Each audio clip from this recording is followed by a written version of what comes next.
السلام عليكم ورحمة الله وبركاته. النهاردة يا جماعة هكلمكم عن توصية جديدة من توصيات رامبل التابعة لمنصة ساندر لتداول الأوراق المالية. التوصية بتاريخ 26 فبراير 2024 خاصة بسهم اي فاينانس.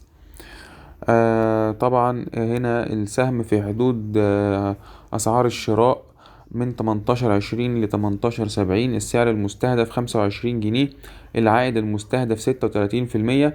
وقف الخسائر 17.70 بنسبة 17.5%.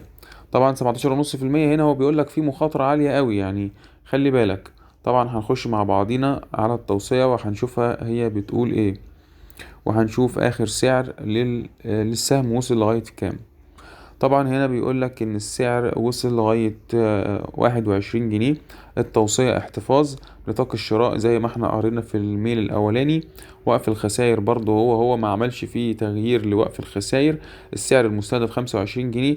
الاداء منذ اعلان التوصية بالاسعار اللي هم كاتبينها الى سعر الاغلاق بنسبة 14.5%.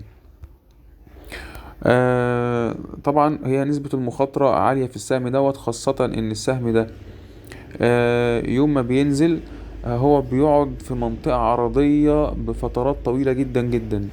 والسهم ده فعلا حقيقة، يعني هو ما طلعش الفترة اللي فاتت دي خالص. هو عمل ارتدادة، وصل لل20 وبعد كده مرجع لهاش تاني، وبدأ يبقى في حركة تذبذب عالية جدا.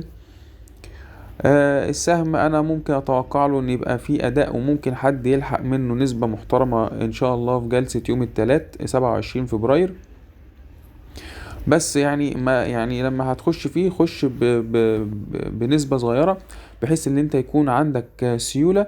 اللي انت مثلا لو السهم نزل ولا حاجة ما تبقاش انت مضطر للبيع. ممكن تعمل متوسطات جلسة جلستين لغاية ما يطلع تاني ويجيب المستهدف. فان شاء الله يعني ممكن السهم دوت يبقى فيه اداء والناس تربح منه ان شاء الله في جلسة يوم الثلاث. وبلاش يا جماعة في الفترة اللي احنا فيها ديت نوصل لاخر مستهدف هما كاتبينه. يعني انت لو طلعت لك مثلا ب6%، 7% ارباح، يعني زائد الارباح اللي هو عملها النهاردة، يعني ممتاز قوي كده، كفاية. يعني انت كده كل ده بتجمع فوق ال36 اللي هم قالوا عليها بالسعر المستهدف 25 جنيه. وبالتوفيق للجميع ان شاء الله.